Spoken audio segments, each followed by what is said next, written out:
जवळजवळ 200 किलोच्या आसपास सोनं आहे. आम्ही नंतर याची तपासणी. आणि यानंतर आपण थेट मातोश्रीवर जातोय. उद्धव ठाकरेंची पत्रकार परिषद सुरू होते.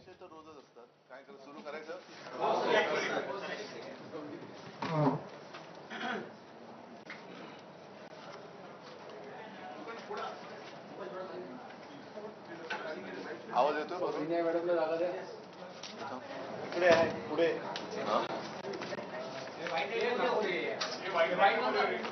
हा लाईट जरा लाईट हा हा वरती करा पाऊस वरती कर.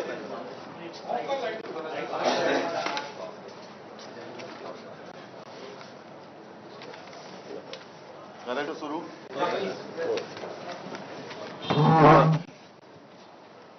तुम्ही आता जो प्रश्न विचारला नवीन विषय आहे का? विषय तर रोज नवीन नवीन आहेत, मात्र काही विषय हे खूप वर्षांपासून जसेच्या तसे आहेत. मी गेले काही दिवस कुठे माझी काही प्रतिक्रिया दिलेली नव्हती, कारण गणपती उत्सव होता. त्याच्यानंतर आता आपला दसरा मेळावा होणार. साहजिकच आहे, दसरा मेळाव्यात मला जे बोलायचं ते मी विस्ताराने बोलणारच आहे. आज मात्र मी जरा अस्वस्थ आहे, उद्विग्न आहे. तो एवढ्यासाठी, सध्या आरोग्य यंत्रणेचे जे काय 3:13 वाजलेले आहेत, 12 वाजलेले आहेत, ते बघितल्यानंतर खरोखर संताप येतो. कारण महाराष्ट्रामध्ये जेव्हा जगभरामध्ये कोरोनाचं संकट होतं, तेव्हा महाराष्ट्रामध्ये महाविकास आघाडीचं सरकार होतं. मी मुख्यमंत्री होतो. आज मी मुख्यमंत्री नाहीये, सरकार महाविकास आघाडीचं नाहीये. महाराष्ट्र तोच आहे, आरोग्य यंत्रणा तीच आहे. पण ज्या आरोग्य यंत्रणेने एक जग व्यापून टाकलेलं संकट, त्या संकटाचा सामना केला, यशस्वीपणाने केला, त्याच महाराष्ट्राची दुर्दशा हे सरकार बदलल्यानंतर चव्हाट्यावरती आलेली आहे. कोरोनाच्या काळामध्ये मग मुंबई मॉडेल असेल, महाराष्ट्र असेल, याच यंत्रणेने हेच डॉक्टर होते, डीन होते, परिचारिका त्याच होत्या, वॉर्ड बॉय तेच होते. यांनी जीवाची बाजी लावून रुग्णांची सेवा केली आणि कोरोनावरती इलाज नसताना सुद्धा जी काही औषधं वापरली जात होती, ती औषधं अगदी महाराष्ट्रातल्या कानाकोपऱ्यात दुर्गम भागामध्ये सुद्धा पोहोचवण्याचं काम या यंत्रणेने केलं होतं. माझ्या माहितीप्रमाणे कदाचित महाराष्ट्र हा पहिला किंवा एकमेव असा प्रदेश आहे, राज्य आहे की दुर्गम भागात ड्रोननी सुद्धा औषध पुरवठा केला गेला होता. ड्रोननी सुद्धा औषधं पुरवली होती. मी स्वतः नंदुरबारच्या एका टोकाच्या लसीकरण केंद्राला भेट दिली होती. तिथे सुद्धा लसीकरण झालं होतं. कुठेही औषधांचा तुटवडा नव्हता, लसीचा तुटवडा नव्हता, डॉक्टर व्यवस्थित होते. अगदी काही डॉक्टर्स आणि रुग्ण म्हणजे परिचारिका असतील किंवा वॉर्ड बॉय सुद्धा, यांचा सुद्धा त्याच्यामध्ये मृत्यू झाला. पण ते कुठेही मागे हटले नाहीत, योद्ध्यासारखे लढले आणि त्या योद्ध्यांना आज बदनाम केले जाते. गेले काही दिवस ठाण्याचं रुग्णालय असेल, कळव्याचं असेल, छत्रपती संभाजीनगरचं रुग्णालय आहे, नागपूरचं आहे, अगदी नांदेडचं आहे, अजूनही काही ठिकाणच्या बातम्या येतातच आहेत. जबाबदार कोण? आणि मी आज जो म्हटलं की मला संताप एवढ्याच गोष्टीचा आलेला आहे, याच गोष्टीचा आलेला आहे. एक तर जबाबदारी कोणी घेत नाहीये. ज्या वेळेला हे संकट महाराष्ट्रावरती आल्यानंतर मुख्यमंत्री कुठे आहेत? मी ज्या सरकारला एक फुल दोन हाफ म्हणतो, ते एक फुल दोन हाफ कुठे आहेत? त्यातलं एक फुल आणि एक हाफ तर दिल्लीत आहेत, दुसरा हाफ कुठे आहेत कल्पना नाही मला. पण इकडे हॉस्पिटलमध्ये बळी जात असताना महाराष्ट्राचे मुख्यमंत्री हे दिल्लीमध्ये बसलेले आहेत. नक्षलवाद्यांचा सामना कसा करायचा? जरूर ते एक संकट आहे, पण रुग्णालयामध्ये जेवढे आज बळी गेलेले आहेत तेवढे काही वर्षांमध्ये नक्षलवाद्यांच्या हमल्यामध्ये बळी गेलेले नाहीत. मुख्यमंत्र्यांचं आणि दुसऱ्या हाफ उपमुख्यमंत्र्यांचं कर्तव्य होतं की या ठिकाणी जाऊन तुम्ही नेमकं काय आहे हे कारण शोधलं पाहिजे. नांदेडच्या डीनवरती सर्वोच्च मनुष्यवधाचा गुन्हा दाखल केलेला आहे. ठीक आहे, जो कोणी गुन्हेगार असेल, जर गुन्हेगार असेल तर जरूर त्याला शिक्षा द्या. पण नेमकं नांदेडच्याच डीनवरती सर्वोच्च मनुष्यवधाचा गुन्हा का दाखल केला गेला? कळव्याच्या रुग्णालयामध्ये सुद्धा बळी गेलेत, छत्रपती संभाजीनगरमध्ये सुद्धा बळी गेलेत, नागपूर सुद्धा त्या नागपूरमध्ये सुद्धा बळी गेलेत. पण हा काही योगायोग आहे का की ज्या डीनला एका मस्तवाल गद्दार खासदाराने संडास साफ करायला लावला, कोणत्या जाती जमातीचा, आदिवासी आहेत असं ते म्हणतात. मी कधीच जातपात असं बघितलेलं नाहीये, सगळ्यांना एका न्यायाने मी वागवलेला आहे. पण संडास साफ करायला लावल्यानंतर त्या गद्दारावरती अॅट्रॉसिटीचा गुन्हा दाखल केला गेला, म्हणून धमकवण्यासाठी त्या डीनवरती सर्वोच्च मनुष्यबळाचा गुन्हा दाखल केला गेलाय का? औषधांचा तुटवडा हा राज्यभर आहे. या 2-3 बातम्या आहेत की मंत्री म्हणतायत की औषधं मुबलक आहेत, पण प्रत्यक्षात खटखटाट आहे. या बातम्याच मी मुद्दा म्हणून तुमच्याच माध्यमातून आलेल्या बातम्या आहेत, मग त्या इलेक्ट्रॉनिक मीडिया असेल किंवा प्रिंट मीडिया असेल, या तुम्हीच छापलेल्या आणि तुम्हीच दिलेल्या बातम्या आहेत. मग हे नेमके मंत्री कोण आहेत? कारण हे खातं हे विभागलं गेलेलं आहे, आरोग्य खाते विभागलं गेले, हॉस्पिटल कोणाकडे आहेत, बाकी काय कोणाकडे आहे. पण मग हे जे मंत्री दावा करतायत ते कोणी असतील? ही एक बाजू ते मांडत असताना दुसरीकडे तो सुद्धा व्हिडिओ फिरतोय, तुमच्याच माध्यमातून आलेला आहे. चंद्रपूर मधली एक महिला सांगते की आम्ही काय करणार, औषधं आणण्यासाठी आम्हाला लिहून दिलं जातं आणि बाहेरून औषधं खरेदी करा असं सांगतायत. मग प्रधानमंत्र्यांच्या ज्या काही योजना आहेत, महाराष्ट्र सरकारच्या ज्या काही योजना आहेत, महात्मा फुले काय जन आरोग्य योजना आहे, आणखीन काही योजना आहेत, मुख्यमंत्री सहायता निधी आहे, तो मुख्यमंत्री सहायता निधीतून या सगळ्या औषधांचा खर्च केला जाणार आहे का? कारण त्याची सुद्धा एक मला असं वाटतं चौकशी व्हायला पाहिजे की नेमकी ती मदत कोणाला जाते, ती बिलं खरी आहेत का त्याच्यात सुद्धा काही आहे. हा एक संशोधनाचा विषय दुसरा होऊ शकतो. पण आज औषधं कुठे नाही. करोनाच्या काळामध्ये कुठेही औषधाचा तुटवडा नव्हता. आज दुसरी कोणतीही साथ नाहीये. साथ आहे ती भ्रष्टाचाराची साथ आहे. आधी आरोग्य खात्यातली ज्या काही पोस्टिंग आहेत त्याच्यासाठी सुद्धा रेड कार्ड ठरवलं गेलेलं आहे असं म्हणतात, असं माझं कानावरती येत आहे. अगदी औषधं खरेदी सुद्धा आता दरानुसारच, म्हणजे निविदा प्रक्रिया होणार बंद. मग हे कोणत्या तोंडाने भ्रष्टाचारावरती बोलणार? निविदा प्रक्रियेशिवाय जर का औषध खरेदी करणार असाल तर याचा अर्थ तुम्ही सरळ सरळ भ्रष्टाचाराला दार उघडं करून देत आहात. आज सुद्धा जिथे जिथे औषध खरेदी झालेली नाहीत किंवा औषधं पोचलेली नाहीत तिकडे कोणाचे दलाल बसलेत का याची सुद्धा सीबीआय चौकशी झाली पाहिजे. कारण जर मागे तुम्हाला कल्पना आहे, युतीचं सरकार होतं तेव्हा धरण फुटलं तर खेकड्यांमुळे धरण फुटलं होतं. असे काही खेकडे त्यांच्या हातामध्ये हा कारभार गेलेला आहे का की जे हे जे काही धरण आहे ते फोडून भ्रष्टाचाराचं पाणी आपल्या शेतामध्ये वळवत आहेत, असं काही आहे का? हा सगळा जो प्रश्न आहे, मला असं वाटतं हे सरकार आज सामनाने सुद्धा अग्रलेख लिहिलेला आहे, यमाचा दरबार यांनी स्थापलेला आहे. हे सरकार हे नंतर आज आता गोरेगावला पहाटे आग लागली, मुख्यमंत्र्यांनी लगेच मदत जाहीर केली, ठीक आहे, ती करायलाच पाहिजे. पण नुसतं मृतांच्या नातेवाईकांना मदत देऊन भागतंय का? ज्यांचा जीव जातोय ते जीव काय कोणी परत आणू शकत नाही. यांच्याकडे स्वतःच्या जाहिराती करायला पैसे आहेत. हे सरकार, या सरकारला खोके सरकार म्हणतात. ते कशामुळे म्हणतात तुम्हाला माहिती आहे? त्याच्यासाठी यांच्याकडे खोके आहेत. गुजरातमध्ये जाऊन मजामस्ती करायला, गुवाहाटीला जाऊन मजामस्ती करायला, गोव्यात जाऊन टेबलवरती नाचायला यांच्याकडे पैसे आहेत. पण महाराष्ट्रातील रुग्णांचे जीव वाचवायला यांच्याकडे पैसे नाहीत. असं सरकार, या सरकारची आता मला असं वाटतं निपक्षपातीपणाने सीबीआय चौकशी झाली पाहिजे. मी निपक्षपातीपणाने एवढ्यासाठी म्हटलं कारण काही जणांवरती जे गुन्हे दाखल केले गेले होते त्यांच्या चौकशीचा फार्स करून त्यांना क्लीन चिट देण्यात आली. हा चौकशीचा फार्स आहे. म्हणजे नुसते विरोधकांच्या मागे चौकशीचा शुक्लकाष्ट लावायचं आणि स्वतःच्या भ्रष्टाचाराला मोकाट कुरंट सोडून त्याच्यावरती चराला द्यायचं, हा काय कारभार नाहीये. आणि या सरकारबद्दल मी एक फुल दोन हाफ जे म्हटलं त्यातले दुसरे जे उपमुख्यमंत्री आहेत अजितदादा पवार, ते जेव्हा आमच्यामध्ये होते, विरोधी पक्ष नेते होते, त्यांनी कोर्टाने या सरकारवरती मारलेले ताशेरे जे होते ते भर सभेत बोलले होते. ते ताशेरे म्हणजे हे सरकार नपुसक आहे. कोर्टाला हे कळलेलं आहे की हे सरकार कसं आहे. अगदी सर्वोच्च न्यायालयाला सुद्धा कळलेलं आहे.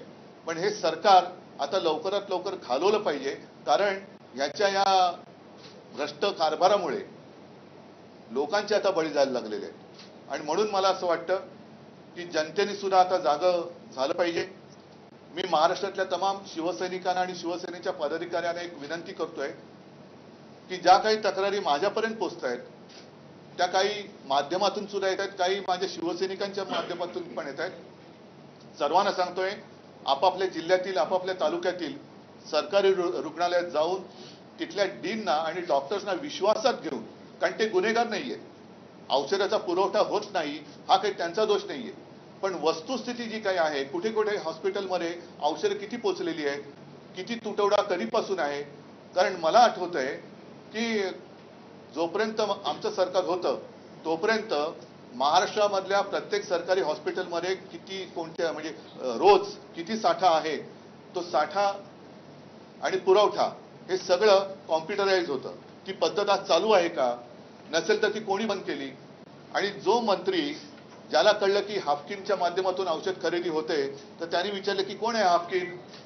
असे जर का दिव्य ज्ञानी मंत्री त्या खात्याचे कारभार सांभाळणार असतील तर पहिलं त्यांच्या बुद्धीवरती इलाज करायला पाहिजे आणि मग त्यांच्याकडे खातं दिलं गेलं पाहिजे. तर हा जो काही सगळा एक कारभार चाललेला आहे, माणुसकीला सोडून चाललेला आहे. म्हणजे सगळे मंत्री, पालकमंत्री कोण होणार याच्यासाठी रुसवे फुगवे चाललेले आहेत. मंत्रीपदासाठी मारामाऱ्या चाललेल्या आहेत. औषध खरेदीसाठी पैसे नाहीत पण परदेशवाऱ्या चाललेल्या आहेत.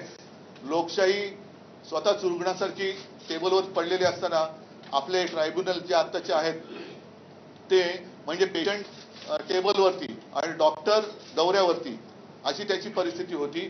तर असा हा सगळा उथळ कारभार चालू असताना महाराष्ट्राच्या जनतेने आता या मंत्र्यांना ठिकठिकाणी जाब विचारला पाहिजे. नुसतं डीनवरती ढकलून हे चालणार नाही. कारण आज काही डॉक्टरांनी सुद्धा एक लेख लिहिलेला आहे, मला वाटतं लोकमतमध्येच आलेला आहे. डॉक्टर मुळके का काहीतरी त्यांचं नाव आहे, डॉक्टर मुळके, बरोबर आहे. त्यांनी तेच म्हटलेलं की सगळे आपण डॉक्टरांच्या माथी का मारताय, बरोबर आहे. आणि मी हेही मान्य करतो की आमचं सरकार असताना सुद्धा काही जागा रिक्त होत्याच, पण त्याचा फटका हा आम्ही रुग्णांना पडू दिला नव्हता. दुसरा एक महत्वाचा मुद्दा असा की गेल्या 4-5 दिवसात जे बळी गेलेत त्याला कारण एक हेही असू शकेल, त्याची सुद्धा चौकशी झाली पाहिजे की जेव्हा सलग सुट्ट्या येतात तेव्हा डॉक्टरांच्या ड्युटी ह्या लावून दिल्या जातात. नाहीतर सगळेच थोडे सुट्टी म्हटल्यानंतर शिथिलता येते. खाजगी रुग्णालयामध्ये सुद्धा एक सुट्टीचा नाही म्हटलं तरी वातावरण असतं, कारण डॉक्टर सुद्धा माणसं आहेत. पण त्यावेळेला यंत्रणा म्हणून जी काही असते ती यंत्रणा तिथे दिसते, प्रशासन तिथे दिसतं की ह्या सुट्टीच्या दिवसामध्ये थोडंसं ड्युटी अरेंज करून त्यांना ते द्यायचं की जेणेकरून रुग्ण आल्यानंतर किती कोणत्याही आजाराचा असला तरी त्या याचा एक तरी डॉक्टर तिकडे हजर पाहिजे. तर या ड्युटीज लावल्या गेल्या होत्या का? औषधं नसतील तर औषधं कशामुळे नाही आहेत?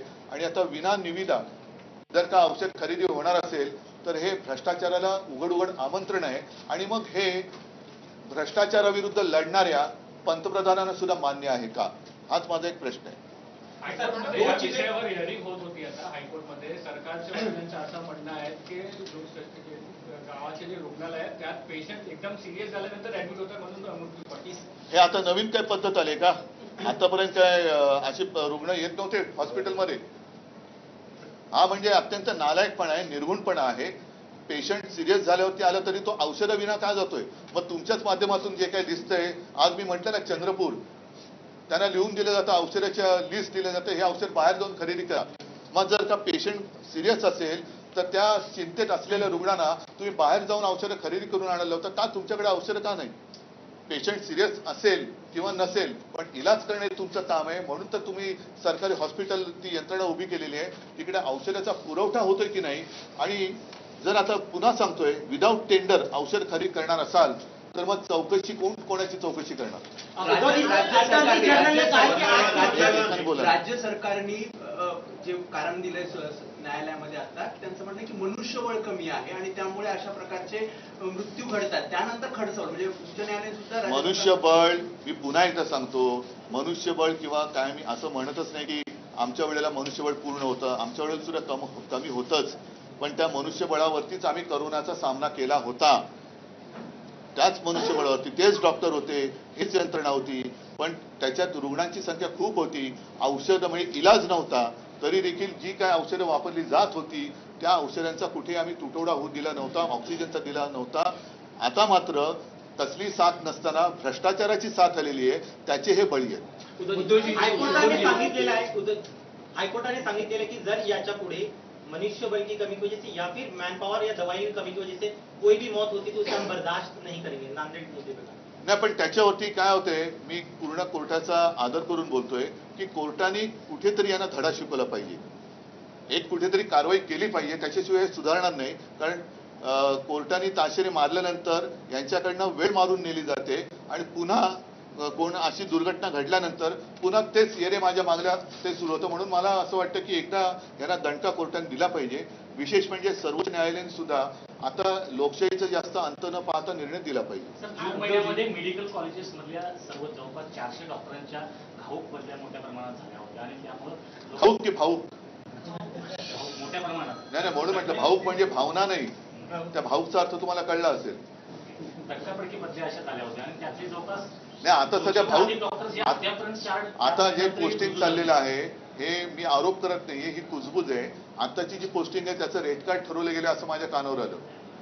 उद्धवजी, तुम्ही विद्यमान सरकारच्या आरोग्य व्यवस्थेवर म्हणजे त्यांच्या माध्यमातून जी आरोग्य व्यवस्था सुरू आहे त्यावर चिंता व्यक्त करत आहात, पण विद्यमान सरकार तुमच्या नेतृत्वाखाली झालेल्या प्रकारांकडेही बोट दाखवत आहे. ते जाऊ द्या. कोविड काळात असे झालेला भ्रष्टाचार असेल, म्हणूनच माझं म्हणणं आहे अभावी ना, झालेली मृत्यू असतील, हा तुमचा प्रश्न नवजात बालकांचा झालेला मृत्यू असेल विदर्भातल्या एका हॉस्पिटलमध्ये, या गोष्टींकडेही तुमचे हा तुमचा प्रश्न त्यांच्या वतीने अगदी योग्य आहे. हा तुम्ही त्यांच्या वतीने विचारलेला प्रश्न मला अगदी योग्य आहे. पण तरी देखील मी अभिमानाने सांगेन की त्यावेळेला कोरोना काळामध्ये महाराष्ट्र सरकारने केलेलं काम हे सर्वोत्तम आहे म्हणून जागतिक दर्जावरती गौरव त्याचा झाला होता. आणि त्याच काळामध्ये राज्यातल्या सर्वोत्तम मुख्यमंत्र्यांमध्ये माझं नाव येत होतं. हे माझं कौतुक नव्हतं, तर ह्या यंत्रणेचं कौतुक होतं. त्याच्यामुळे नुसती बोटं दाखवून चालणार नाहीये. आता जे काय यांचं खोटं सगळं पडलेलं आहे त्याच्यावरती बोला. आज तर कुठेही साथ नाहीये, मनुष्यबळ हेच होतं, डॉक्टर हेच होते. आणि त्यावेळेला तर निविदा प्रक्रियेतनं औषधं खरेदी केली जात होती, हाफकिनच्या माध्यमातून केली जात होती. आता जर आरोग्य मंत्र्याला हाफकिन ही संस्था आहे का आता कोणतरी दलाल आहे हेच माहिती नसेल तर ते कोणाकडे बोट दाखवणार. आरोग्यमंत्री यामध्ये कुठेही चित्रात दिसत नाहीये ना. त्यांनी जाऊन भेट घेतलेली आहे. महाविकास आघाडीमधील जे माजी मंत्री नेते ते जाऊन तिथे भेट देत आहेत, मात्र आरोग्यमंत्री कुठेही या चित्रामध्ये नाही. ते पोस्टरवरती दिसतील तुम्हाला. तेच तर आहे, यांच्या जाहिराती करायला यांच्याकडे पैसे आहेत, या सगळ्या यात्रा सहली करायला, आमदार इकडे तिकडे फिरवायला, खासदारांना फिरवायला पैसे आहेत, मात्र औषधं खरेदी करायला पैसे नाहीत. हे फार संतापजनक आहे. नाही, आता याच्या पूर्वी बघा, शेवटी जबाबदारी कोणीच घ्यायला तयार नाहीये. जालनामध्ये मराठा समाजाचं जे जरांगे पाटलांच्या नेतृत्वाखाली आंदोलन सुरू होतं त्याच्यावरती अतिरेक्यांसारखी पोलीस कारवाई झाली, कोणीच जबाबदारी घेतली नाही. वारकऱ्यांवरती लाठी हल्ला झाला, कोणीच जबाबदारी घेतली नाही. बारसूमध्ये तर महिलांना अत्यंत निर्घुणपणाने मारहाण केली, कोणीच जबाबदारी घेतली नाही. आता सुद्धा मुख्यमंत्र्यांच्या कळव्यामध्ये सुद्धा काही दिवसापूर्वी बळी गेले तरी सुद्धा मुख्यमंत्री तिकडे फिरकले नाहीयेत. आता नागपूरमध्ये बळी गेले, उपमुख्यमंत्री फिरकले नाहीत. म्हणजे हा निर्घुणपण आहे. म्हणजे एक तर गणपतीच्या दिवसांमध्ये नागपूर बुडालं होतं तरी आपले मुख्यमंत्री बॉलिवूडच्या सिने तारकांमध्ये फोटो काढण्यामध्ये व्यस्त होते. का नागपूरमध्ये ज्यांच्या घरात पाणी घुसलं त्यांच्या घरात गणपती नव्हते का? ते हिंदू नव्हते? म्हणजे जर तुम्हाला हिंदू मुस्लिम करायचं असेल, गणपती घरी होते म्हणत असाल तर गणपती त्यांच्याही घरी होते ज्यांच्या घरामध्ये नागपूरमध्ये पाणी घुसलं. मग तेव्हा मुख्यमंत्री का नाही गेले? ते आपल्या सहकुटुंब सहपरिवारासह सगळ्यांना खोरून बोलून बॉलिवूडच्या ताऱ्यांसोबत फोटो काढण्यात मग्न होते. आता सुद्धा मुख्यमंत्री का जात नाही तिकडे? फंड डिस्बर्स केले जात आहेत, पण दुसरीकडे 30% 70%चा जो घोळ आहे प्रोक्युअरमेंट होत नाहीये. हाफकिन म्हणताय आता आमच्या हातात काही नाहीये. कुठेतरी एक नॉन कोऑर्डिनेशन आहे आणि सरकार सिरियस नाहीये असं वाटतंय. नक्कीच माझ्या म्हणण्याचा रोग तोच आहे की महाराष्ट्र आता 1960 सालापासून महाराष्ट्र एक राज्य अस्तित्वात आलं, त्याच्यानंतर गेली इतके वर्ष आपलं कारभार चाललेला आहे, एक यंत्रणा लागलेली आहे. आणि मी पुन्हा सांगतो की करोना काळामध्ये जी यंत्रणा होती तीच यंत्रणा आता सुद्धा आहे. मग करोनामध्ये ज्यांनी महाराष्ट्र वाचवला ती यंत्रणा आता नालायक कशी काय होऊ शकते? म्हणजेच यांचं फक्त धुसफूस चाललेली आहे, तुतू महिमा चाललेला आहे. पालकमंत्री पदावरनं मारामाऱ्या चाललेल्या आहेत, मंत्रिपदावरनं मारामाऱ्या चाललेल्या आहेत, पण जनतेसाठी कोणीच लढत नाहीये.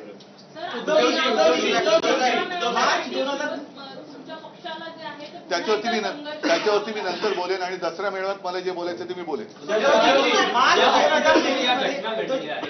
मृत्यू झालेले त्या ठिकाणी तुम्ही प्रत्यक्ष जाऊन काही माहिती घेणार आहात का किंवा पाहणी करणार आहात?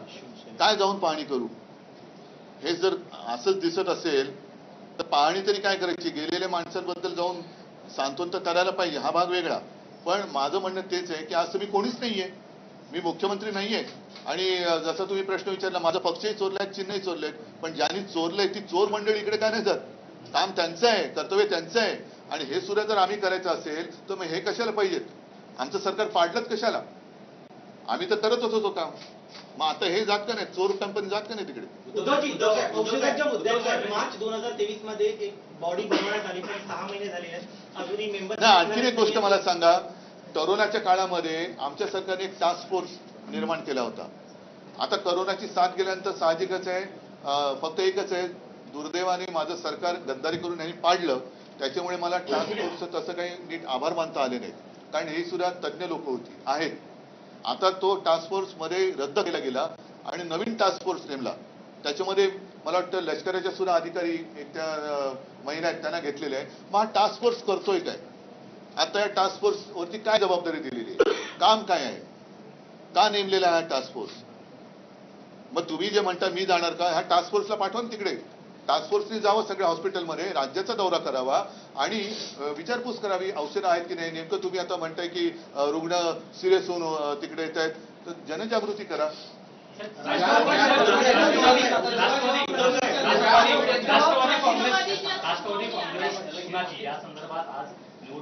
मला त्याच्याबद्दल काही बोलायचं नाहीये, मला फक्त महाराष्ट्राच्या आरोग्याबद्दल. उत्तर न देता प्रतिमा मलिन करण्याचा प्रयत्न केला जातो असं मला वाटतंय. म्हणजेच त्यांच्यामध्ये कर्तृत्व नाहीये ना, त्यांच्यामध्ये कर्तृत्व नाहीये, फक्त चिखलफेक त्यांची चाललेली आहे, चिखलफेक चाललेली आहे. हायकोर्टात आज सुनावणीच्या वेळी अटॉर्नी जनरलने सांगितलेले की नांदेडमध्ये जी काही घटना झालेली आहे त्याच्यासाठी कोणालाच आपण जबाबदार ठरवू शकत नाही.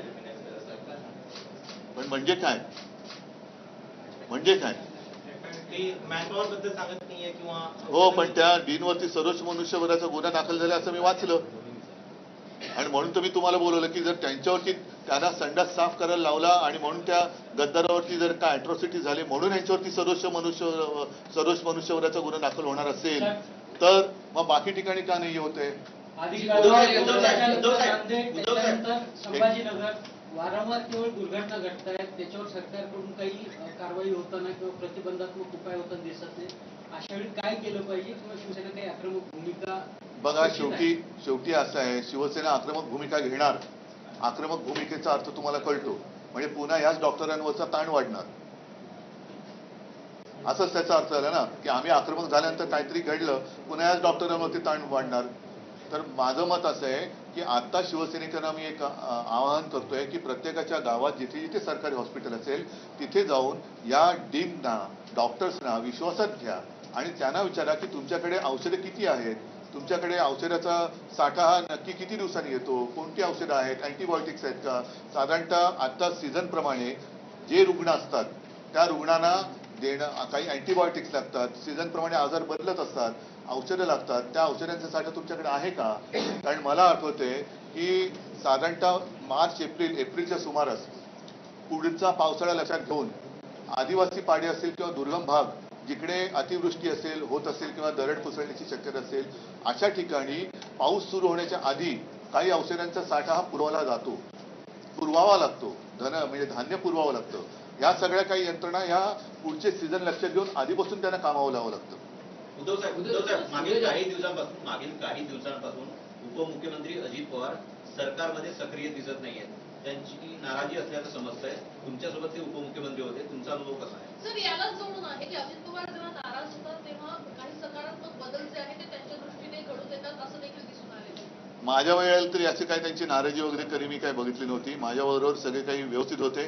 उलट ते चांगलं काम करत होते म्हणून जी काही ज्या लोकांच्या पोटात दुखत होते त्यांच्या उरावरती आता अजितदादा बसलेले आहेत.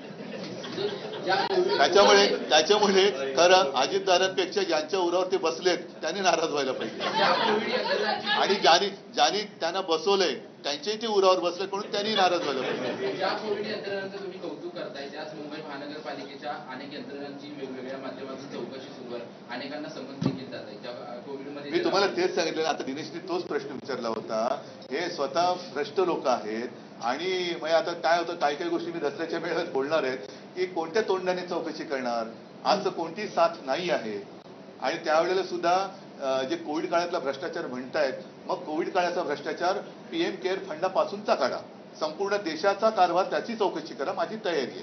जर मुंबई महापालिकेत घोटाळा झाला, भ्रष्टाचार झाला असा यांचा जर का समज असेल तर मग मात्र ठाणे, पिंपरी चिंचवड, नागपूर, बिगपूर पासून काश्मीर ते कन्याकुमारी तुमचं आहे ना सर्व काय समान नागरी कायदा, मग समान चौकशी करा. अगदी उत्तर प्रदेश पण त्याच्यात घ्या, गुजरात पण त्याच्यात घ्या. व्हेंटिलेटर कोणाकडनं घेतले होते, ते का बिघडले होते, या सगळ्याचा तुम्ही पर्दाफाश करा. आमची तयारी आहे. सरकारकडून वेगवेगळे मेडिकल कॉलेजेस जाहीर केले जातात, पण इकडे डॉक्टरांची भरती होत नाही असा आक्षेप डॉक्टरांनी घेतला. जे हॉस्पिटल्स आहेत मुंबईतले त्यांची तिकडे बदली केली जाते आणि त्यामुळे हा ताण वाढतो. तर भरती का केली जात नाही असं आता हाच तर मुद्दा आहे ना. आता त्यावेळेला नाही, मी तुम्हाला सांगितलं ना की त्यावेळेला जेव्हा मी हा कारभार बघत होतो तेव्हा तुम्हाला सर्वांना कल्पना आहे, मी ती जबाबदारी स्वतः घेतली होती एक कुटुंब प्रमुख म्हणून.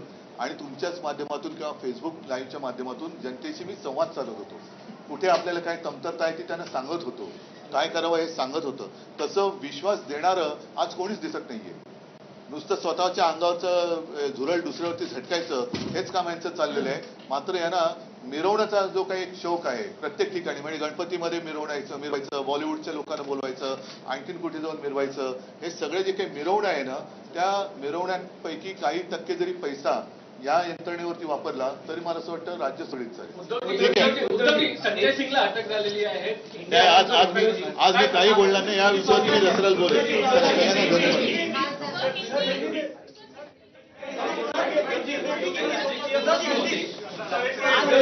नांदेड़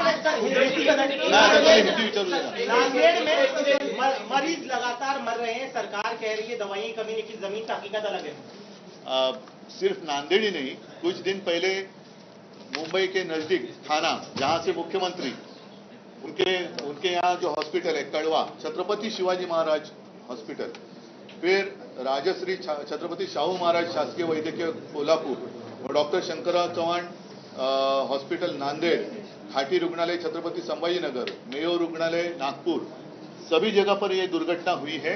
और मैं तो यही कहता हूं, जो भी सिस्टम है, यंत्रणा, वो वही है जिसने कोरोना के समय में काम किया था, अच्छा काम किया था. और उसके नतीजे आप सबको पता है.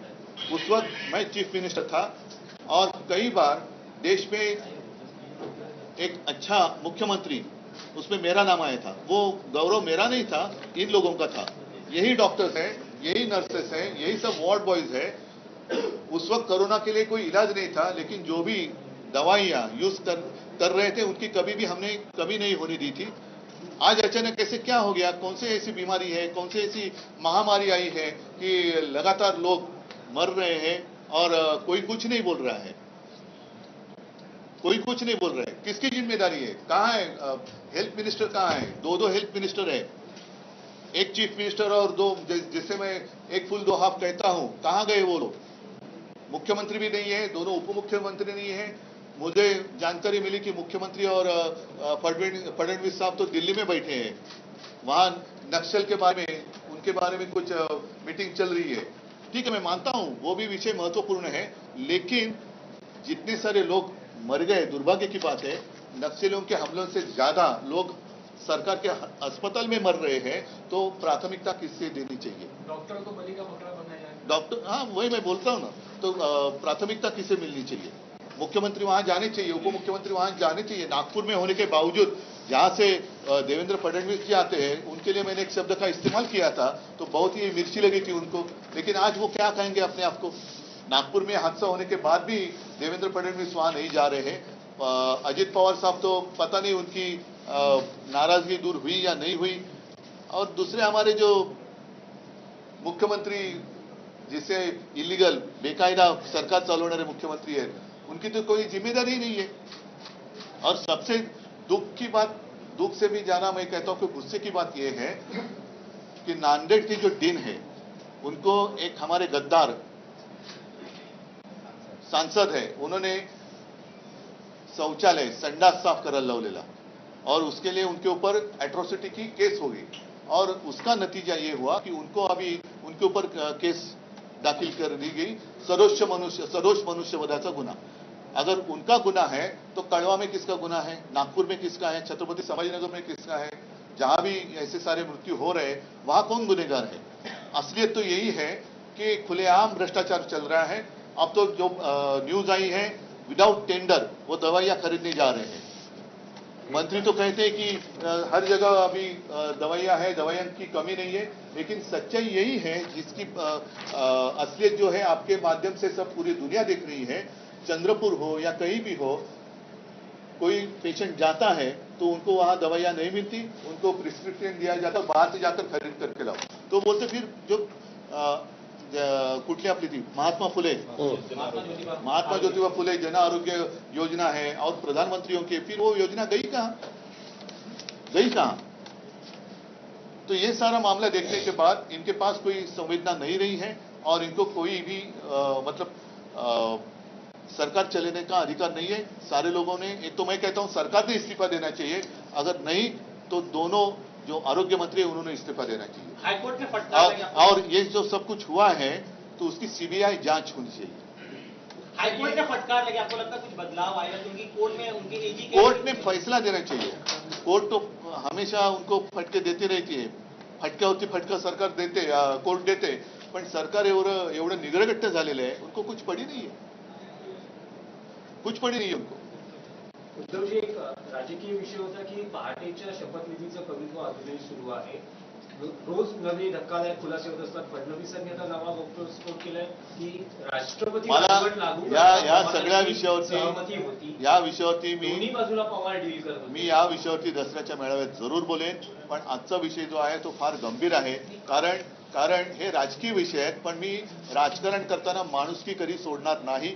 त्याच्यामुळे माझ्या राज्यातली माणसं जर औषधाशिवाय तडफडून मरत असतील तर मी त्याच्यात राजकारण करू इच्छित नाही। पण ह्याच्यात जे खरे गुन्हेगार आहेत त्या गुन्हेगारांना सजा झालीच पाहिजे आणि मंत्री असोत किंवा कोणी असो त्यांचं जे काही दुर्लक्ष आहे, एक तर त्यांना त्याच्यात ज्ञान आहे की नाही हा एक महत्त्वाचा विषय आहे। आणि म्हणून मी म्हटलं की सरकारच्या एवढ्या ज्या योजना आहेत त्या योजना गेल्या कुठे? मग हा जो काही खर्च जनतेला करायला लावतोय तो खर्च मुख्यमंत्री सहायता निधीतून होणार आहे का? महात्मा फुले जन आरोग्य सेवेतनं होणार आहे का? प्रधानमंत्री काय योजना असेल त्याच्यातनं होणार आहे का? पीएम केअर फंडातून होणार आहे का?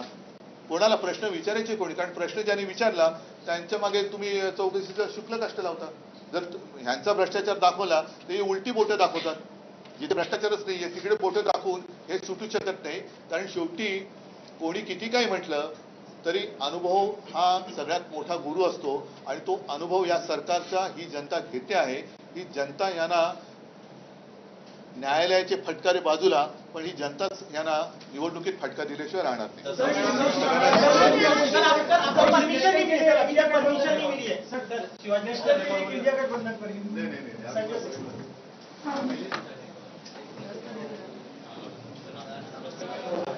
उद्धव ठाकरे यांनी